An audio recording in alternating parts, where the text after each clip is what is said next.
PewDiePie and T-Series are two YouTube creators jockeying to have the most subscribed channel on the platform. PewDiePie has held that title since 2013, but T-Series, the channel for the Indian music production company, has been climbing the ranks faster than anyone can keep up. Sensing an imminent overthrow, Pew's fans have rallied together to do whatever it takes to keep their idol in place at #1. Stay tuned until the end to see what PewDiePie fans did during this year's Super Bowl. Before we begin, subscribe to PewDiePie and the Richest so we can keep you updated on the status of this feud. Now here are 11 crazy things people did so PewDiePie can beat T-Series.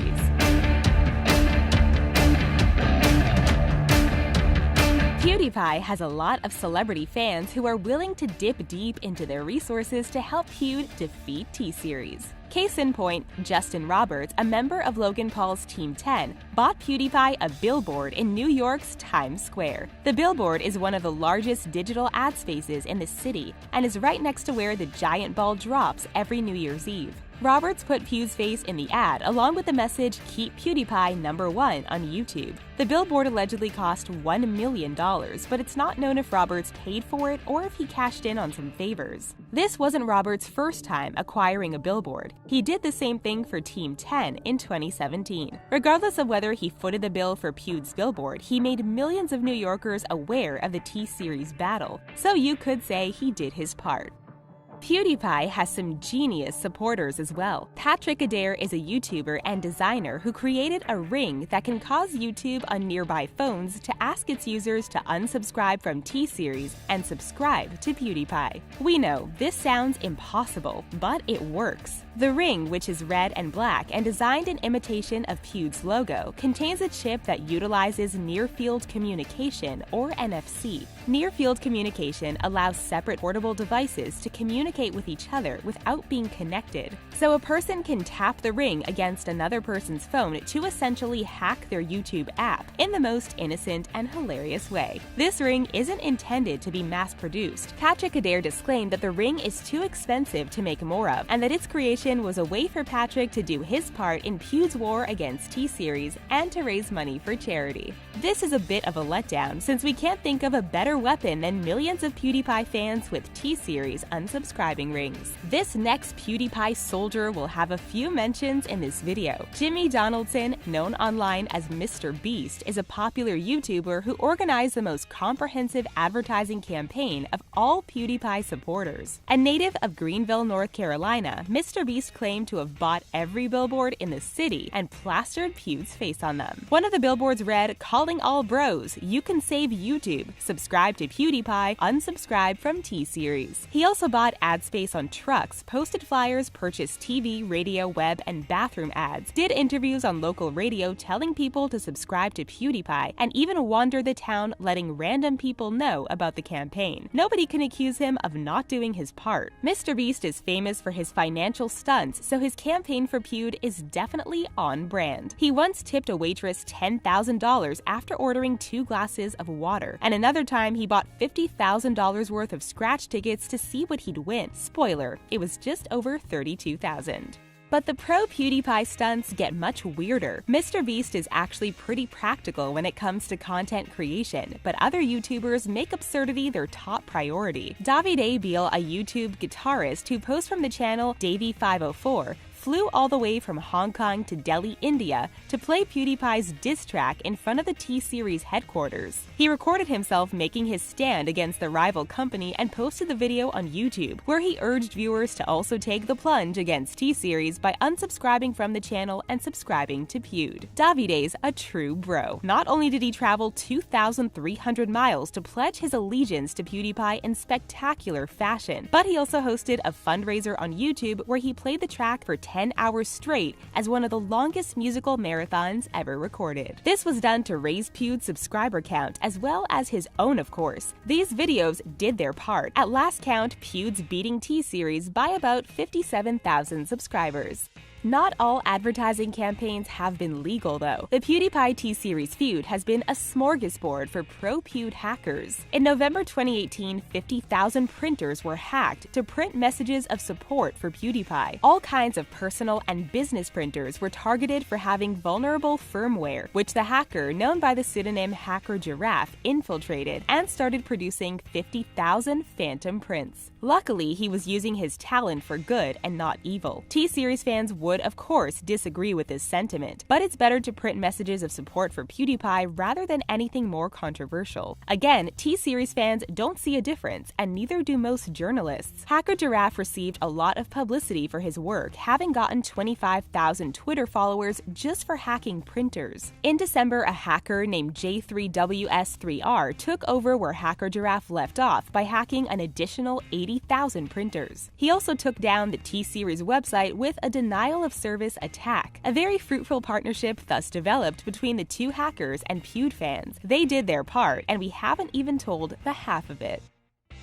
For the next high-profile hack, Hacker Giraffe and J3WS3R teamed up to infiltrate 65,000 Google Chromecast streaming devices to make a pro-PewDiePie message appear on smart TVs all over America. Along with a message urging people to subscribe to Pewd, the hack screen included a picture of the YouTuber and a larger message warning people that their Chromecasts were exposed to hackers and to follow a link to learn how to solve this issue. The problem was a vulnerability in the Chromecast's router settings that made them publicly reachable. All it took to fix this was a simple update, yet hundreds of thousands of smart TV owners did not know this and were using devices that almost anyone could autonomously control. So again, the hackers used their skills for good and not evil. Still, what they did was technically illegal, so they've been keeping a low profile ever since, especially after learning that the FBI was looking for them. So they really did their part to increase PewDiePie's subscriber count.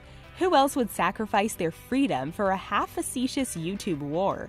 Let's get back to the crazy for a second instead of the crazy awesome. If you've been paying attention to memes in the last few weeks, you've probably heard of Goose Wayne Batman. Goose Wayne Batman is the pseudonym of a man named Giovanni who appeared on the February 7th episode of Dr. Phil, claiming that he was a real-life superhero. He appeared with his fiancée, who lamented her future husband's attachment to his superhero persona. Goose Wayne does not expose his face in public and instead dons a Batman mask with huge rings of eyeliner underneath. For his Dr. Phil appearance, Goose dropped the mask but still wore the eyeliner, making the whole segment patently absurd. This is where PewDiePie comes into play. An admirer of absurdity, Pew discovered Goose Wayne Batman and made him the subject of a video. The faux Batman's popularity skyrocketed as a result of Pew's ironic endorsement, so Goose Wayne made his own video giving his regards to the bro army. "Just found the PewDiePie community. You guys are showing me mad love in my DMs," Goose said. "I know I'm not good at YouTube and I don't have fancy filming equipment, but if the army welcomes me, I will fight this entity T-Series to the death." So support for Pewd has been coming from everywhere, including the unlikeliest places. Goose Wayne Batman was willing to pay the ultimate price to do his part. Pewd should feel lucky to have a real superhero on his side.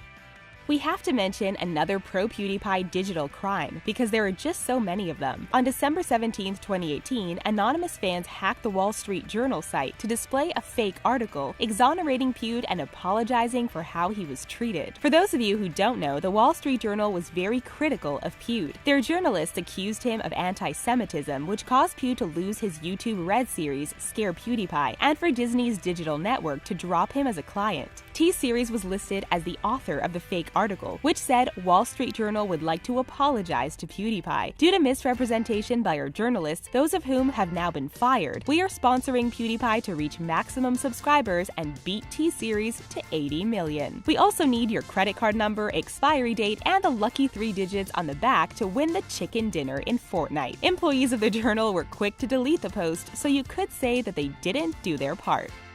So far, we've talked about endorsements from crazy YouTubers, crazy hackers, and a legitimately crazy pretend superhero. But we have yet to mention the craziest endorsement of all. This one comes from Elon Musk. This is crazy simply because one of the most high-profile people in the world has sided with PewDiePie against T-Series. So has Justin Roiland, one of the creators of Rick and Morty. Both celebrities hosted a segment of PewDiePie's series, Meme Review. Musk made the announcement on Twitter on February 18, 2019. There's no way that Musk, Roiland, and their respective fan bases won't help with Pwed's subscriber count. We wonder if this episode of Meme Review is Pwed's ace in the hole, which he'll release if T-Series comes within a few subscribers of his total.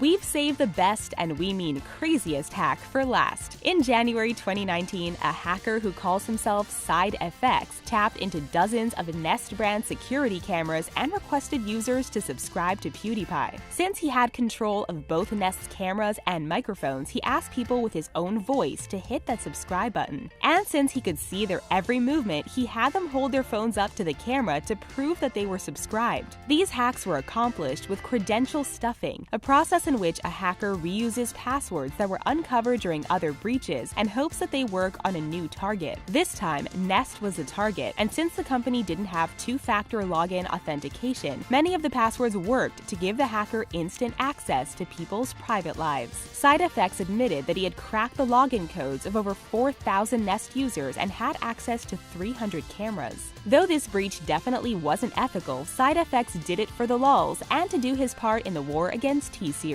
He plans to switch to ethical hacking in the future. We don't know who gets to decide what kind of hacking is ethical, but we don't want it to be a guy who makes people subscribe to PewDiePie. On second thought, maybe we do.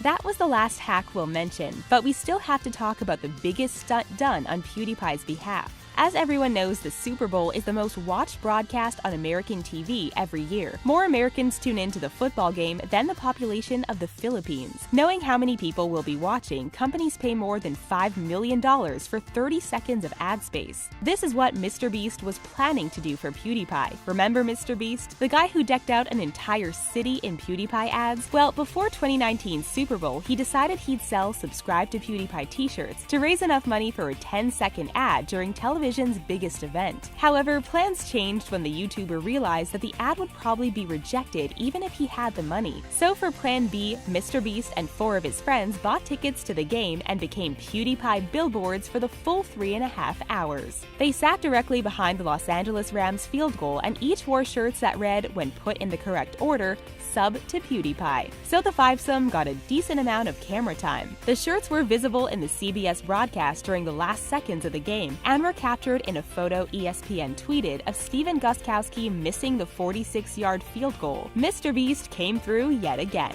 All that's left for us to say is, good job, MrBeast. Pwed's subscriber count would not be as high without you. And that's all for 11 crazy things people did so PewDiePie can beat T-Series. Do you think that Pweds can stay on top? Let us know in the comments below. Thank you for watching, and don't forget to subscribe to The Richest. Oh, and PewDiePie.